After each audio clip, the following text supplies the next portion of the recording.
Hi there, Assalamu alaikum.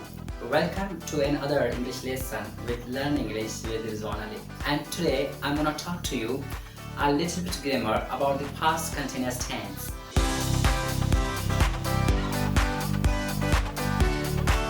आज मैं आपको सिखाने जा रहा हूँ ज़मान माजी जारी के बारे में। अंग्रेजी में ज़मान माजी जारी को पास्ट कंटिन्यूअस टेंस कहा जाता है। आप चाहें तो पास्ट प्रोग्रेसिव टेंस भी अंग्रेजी में कह सकते हैं। एक ही बात है, ज़मान माजी जारी उसे कहा जाता है जब कोई एक्शन जो है वो जारी रहा हो माजी में। फ्रेंड्स, इस लेसन में सबसे ज़्यादा जो इंटरेस्टिंग चीज़ मैं बताने जा रहा हूँ वो ये है कि मैं आपको बताऊँगा कि कुछ ऐसे वर्ब्स होते हैं जिनका इस्तेमाल आप फास्ट कंटिन्यूअस टेंस में नहीं कर सकते। स्टेटिव वर्ब्स होते हैं जैसे know, need, care, want, belong. ये ऐसे स्टेटिव वर्ब्स हैं जिनका इस्तेमाल फास्ट कंटिन्यूअस टेंस में आप नहीं कर सकते। Past continuous tense, also called past progressive tense. How we use it and when. इसका इस्तेमाल कैसे किया जाता है और कब किया जाता है। पास्ट कंटिन्यूअस टेंस के दो हेल्पिंग वर्ब्स होते हैं, was and were. Was and were, उसके बाद आप लगाएंगे verb plus ing form. So let's look at the usages first. Use number 1 है पहला इस्तेमाल, it is used to express an action going on at a particular moment in the past.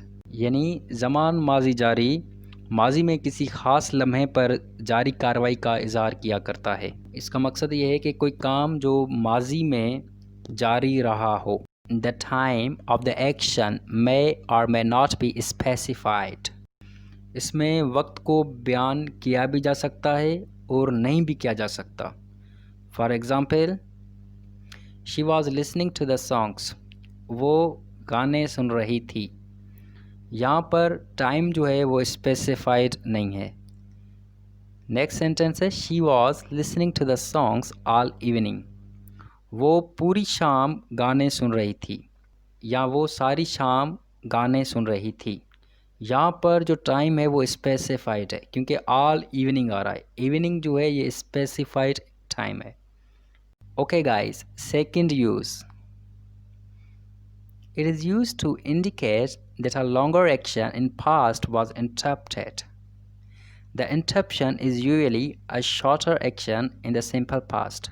Past continuous tense का इस्तेमाल ऐसे है कि कोई जो लॉन्गर एक्शन है, जो लॉन्ग एक्शन है वो कंटिन्यूस है और बीच में दूसरा जो एक्शन है वो आके उसको इंटरप्ट कर देता है। मान लीजिए I was reading research articles when you called.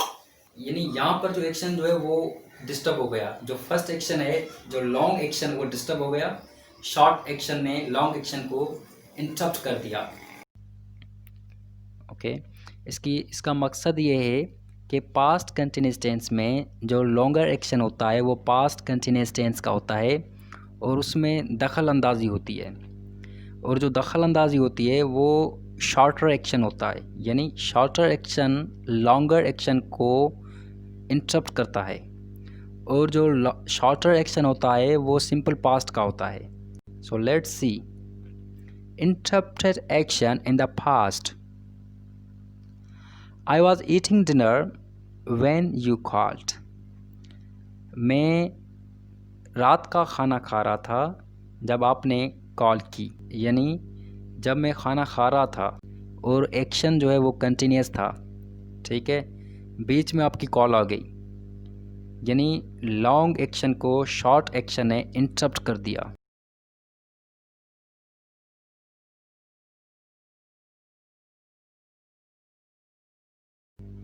Guys, ये जो एरो है मैं आपको खर्जर की मदद से दिखाता हूँ। मान लीजिए कि ये जो एरो है ये पास्ट कंटिन्यूअस टेंस है, यानी ये एरो जो है ये लॉन्गर एक्शन है। मैं आपको कर्सर की मदद से समझाता हूँ। ओके, ये लॉन्ग एक्शन है और ये पास्ट कंटिन्यूअस टेंस है। अब ये जो ग्रीन लाइन आई है ये इसने बीच में आके इसको इंटरप्ट कर दिया। यानी ये जो ग्रीन लाइन है ये समझिए कि पास्ट सिंपल टेंस है, जिसने आके जो लॉन्ग एक्शन था उसको आके इंटरप्ट कर दिया है। ठीक है, जिस तरह से आई वॉज ईटिंग डिनर, यहाँ से I was eating dinner, when you called, जब आपने कॉल की, यानी जो ग्रीन लाइन आई, फास्ट सिंपल आया, उसने बीच में सेंटेंस को इंटरप्ट कर दिया। ठीक है, समझने की बात यह है कि जो लॉन्गर एक्शन होता है वो पास्ट कंटिन्यूस टेंस का होता है और जो शॉर्टर एक्शन होता है वो सिंपल पास्ट का होता है। There are two words are usually used in past continuous tense, when and while. When is used in past simple event and while is used for past continuous event. यानी past simple event जब हो, past simple event की जब बात की जाए तो वहाँ पर आप past simple के साथ हम when का इस्तेमाल करते हैं, और बात जब की जाए past continuous event की तो वहाँ पे while का इस्तेमाल किया जाता है। While means during the time. I was making food when she arrived. मैं खाना बना रहा था जब वो पहुंची। ठीक है, अब जब वो पहुंची क्या है, पास्ट सिंपल है, और यहाँ आप देख लीजिए मैंने आपको बताया था कि पास्ट सिंपल इवेंट के साथ वेन का इस्तेमाल करते हैं, और ये देखिए वेन का इस्तेमाल हुआ है और उसके बाद पास्ट सिंपल आया है। ठीक है, I was making food when she arrived. मैं खाना बना रहा था जब वो पहुंची। इस सेंटेंस को आप इस तरह से भी बना सकते हैं, व्हेन शी अराइव्ड, यानी ये जो सेंटेंस है, ये जो शॉर्ट एक्शन है, इसको हम पहले ले आएं। ठीक है, when she arrived I was making food, जब वो पहुंची मैं खाना बना रहा था। वाइल फास्ट कंटिन्यूस इवेंट के साथ लग रहा है यहाँ पे। ठीक है, while Venturina was sleeping last night someone stole her phone. जब वंतुरिना गुज़िश्ता रात सो रही थी तो किसी ने इसका फ़ोन चोरी कर लिया। Fast continuous plus fast simple. She was waiting for the taxi when the accident happened. वो टैक्सी का इंतज़ार कर रही थी जब हादसा पेश आया। When I arrived, he was getting ready. जब मैं पहुंचा, वो तैयार हो रहा था। You were not studying when I called. आप पढ़ाई नहीं कर रहे थे जब मैंने कॉल की। Third use, to express that something continued for some time. Past continuous tense ये भी ज़ाहिर करता है कोई ऐसा काम जो थोड़े वक्त के लिए हो रहा था, कोई ऐसा काम जो थोड़े वक्त के लिए जारी था। Everyone was participating. हर कोई शिरकत कर रहा था। His head was aching. इसका सर दर्द कर रहा था या इसके सर में दर्द हो रहा था। We were praying for your recovery. हम आपकी सेहतियाबी के लिए दुआएं कर रहे थे। Let's see use number 4. Past continuous tense का एक यूज तो ये है कि फास्ट कंटिन्यूस टेंस स्टोरी के लिए इस्तेमाल होता है। It is used when describing the background of a story, यानी पास्ट कंटिन्यूस टेंस का इस्तेमाल स्टोरी में भी किया जाता है। One day a farmer was looking for a water source for his farm.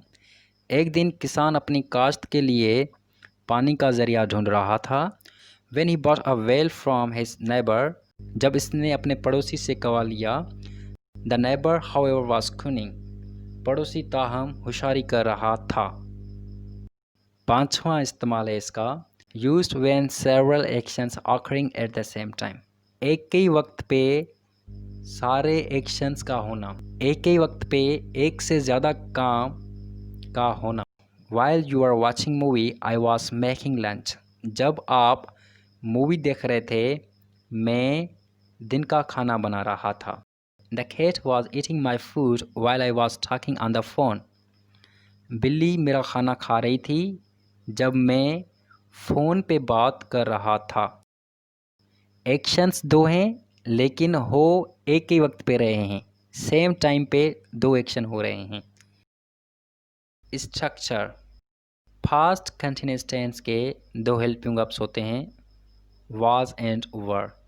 Was का इस्तेमाल आई ही शी इट प्रोनाउन के साथ करते हैं, जबकि वर का इस्तेमाल वी यू दे प्रोनाउंस के साथ किया जाता है।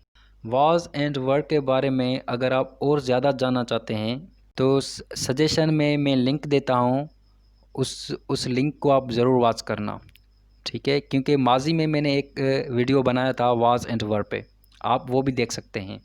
पॉजिटिव सेंटेंसेस में पहले सब्जेक्ट का इस्तेमाल होता है, उसके बाद हेल्पिंग वर्ब्स वाज वर का इस्तेमाल होगा, और फिर वर्ब प्लस इंग फॉर्म का इस्तेमाल होता है, एंड लास्ट में ऑब्जेक्ट का इस्तेमाल होता है। मैं आपको ये भी बताता चलूँ कि फास्ट कंटिन्यूअस टेंस उर्दू में ख़त्म होता है रहा है, रहा हूँ, रही हूँ, रहे हैं पे, ठीक है। जब इस तरह के साइन आते हैं उर्दू में तो वो सेंटेंस फास्ट कंटिन्यूअस टेंस का होता है। आई वॉज प्लेइंग क्रिकेट, मैं क्रिकेट खेल रहा था। ही वॉज प्लेइंग क्रिकेट, वो क्रिकेट खेल रहा था। शी वॉज प्लेइंग क्रिकेट, वो क्रिकेट खेल रही थी। It was raining last night, गुज़िश्ता रात बारिश हो रही थी। Suhail was playing cricket, Suhail cricket खेल रहा था। वी वर प्लेइंग क्रिकेट, हम क्रिकेट खेल रहे थे। यू वर प्लेइंग क्रिकेट, आप क्रिकेट खेल रहे थे।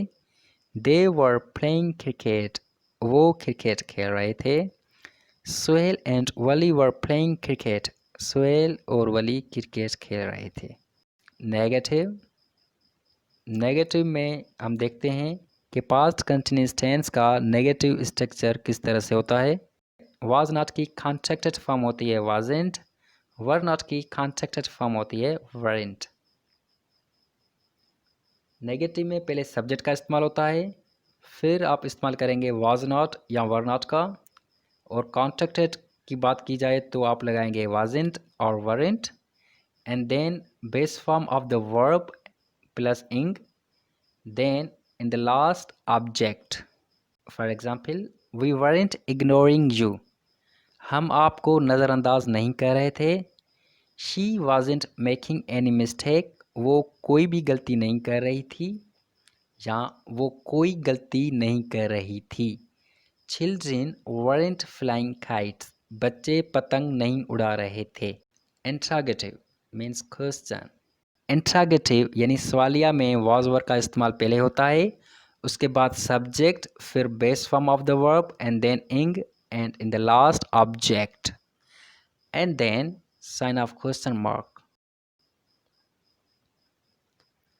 वर दे वॉचिंग टीवी, क्या वो टीवी देख रहे थे। Was he putting his mobile on the charge, क्या वो अपना मोबाइल चार्ज पे रख रहा था। Were you laughing at us, क्या आप हम पे हंस रहे थे।